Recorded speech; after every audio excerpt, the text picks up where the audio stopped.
आज था Australia versus New Zealand का सेकंड टेस्ट मैच। ऑस्ट्रेलिया ने अभी तक हर मैच जीता ही है तो और न्यूजीलैंड पे दबाव रहा ही है।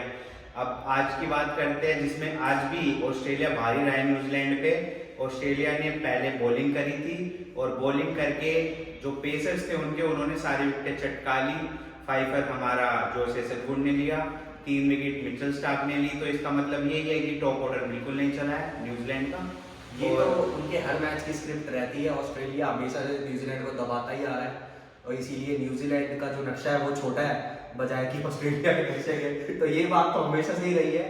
और टीम भी वही है ऑस्ट्रेलिया की, हेजलवुड चल रहे हैं, वो खिलाते ही इनको है। मैं जब दूसरी क्लास में था तब भी वही टीम थी उनकी। अब मेरी 12वीं पूरी हो गई, वही 3 बंदे मिचेल स्टार्क, पैट कमिंस और हेजलवुड। ये 3 तिगड़ी तो उनकी हर टेस्ट मैच में दिखती है क्योंकि उन्हें पता है कि यही 3 तिगड़ी हमारे विकेट लेती है सबसे ज्यादा। उसके बदौलत ही वो टेस्ट चैंपियनशिप भी जीतते हैं और ये भी जीतते हैं। तो ये थी हमारी टीम की जिन्होंने विकेटें लिया है। और थोड़ा सा आउटसाइड हम कहेंगे कि मैट हेनरी ने भी करा है। बैटिंग से भी वो कंट्रीब्यूशन दे रहे हैं और बॉलिंग से भी क्रूशियल विकेट उन्होंने चटकाई है। तो वो भी एक आउटसाइड हमारे हैं। अब उनकी टीम में रैली हो गए हैं, टिम साउदी तो सबको चुनने ही लगे हैं। उनकी उम्र के साथ साथ उनकी पेस गिर गई तो आप स्विंग अगर आपकी पेस पे नहीं होगी तो आप विकेटें तो कम लोगे ही।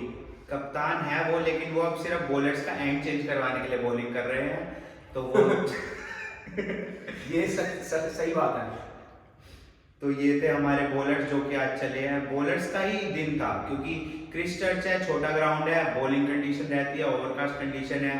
तो पेसर्स का ही चलना था, इतना तो हमें पता ही था और सबको ही पता। यहाँ अगर 3 दिन के टेस्ट मैच चलते हैं तो किसी को कोई दिक्कत नहीं होती। यही अगर सेम कंडीशन अगर मतलब इंडिया में होती और वो तो पिच के बारे में चर्चा हो जाती, तो ये तो होता ही है। ये डिफरेंसेस बहुत सारे हैं। न्यूजीलैंड में भी अभी आपने लास्ट टेस्ट मैच भी देखा होगा, 3-4 दिन में खत्म हो गया। तो उनसे कोई दिक्कत नहीं है क्योंकि पिचिंग कंडीशन है ना, बॉलर्स ले रहे हैं विकेट, पेसर्स ले रहे हैं विकेट। हाँ, अगर बॉल घूम गई तब दिक्कत है कि भाई यहाँ तो पिच खोद दी, यहाँ तो कोई खोद के कुछ चला गया, तो दिक्कत वहाँ हो जाती है।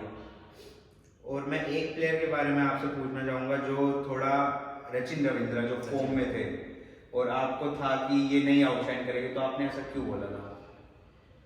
मैंने ऐसा इसलिए बोला था क्योंकि मुझे लगा ये तो अब आईपीएल के बारे में ही सोच रहा होगा। वो हो गया डेविन कॉनवे की इंजरी, आई थिंक अदरवाइज इन्हें तो मौका भी नहीं मिलता। हाँ, इन्हें मौका भी नहीं मिलता क्योंकि सीएसके जो प्लेयर है वो अपने मेन प्लेयर्स को ही बैकअप करती है। तो इन्हें ले लिया गया था फ्यूचर के लिए, वैसे तो इनको मौका नहीं मिलता। रचिन रविंद्र की तो कहानी ऐसी है, उनको वर्ल्ड कप में भी तभी मौका मिला था। मेरे हिसाब से कोई इंजर्ड हुआ था इसीलिए उनको ओपन कराया गया था। शायद मिचेल ब्रेसवेल अच्छी फॉर्म में थे जब, शायद एक जना इंजर्ड हुआ था जिसकी वजह से फिर रचिन रविंद्र को मौका मिला था। और वो घर के दूसरे बेटे भी है तो उनको मौका ही हमेशा सेकंड मिलता है।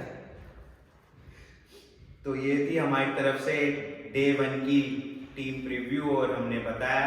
और कल भी ऐसे ही होगा, न्यूजीलैंड में टेस्ट मैच है तो पेसर्स का ही चलना है। अभी 128 पे 4 है, कुछ नहीं पता, क्या पता पहली स्पेल में आते ही मैट हेनरी नई बॉल तो होगी तो वो थोड़ी मतलब या तो क्लस्टर में विकेट गिर सकती है या फिर क्या पता विकेट गिरे ही ना, मतलब कुछ भी हो सकता है। पर कंडीशंस तो फास्ट बॉलरों को ही मदद देगी। मार्नस ग्रिस पे है तो वो थोड़ा रन को रोक देते हैं और डिफेंसिव मोड में चले जाते हैं, तो उनसे थोड़ा इम्पैक्ट पड़ता है। बाकी तो विकेटें गिरे जा रही है।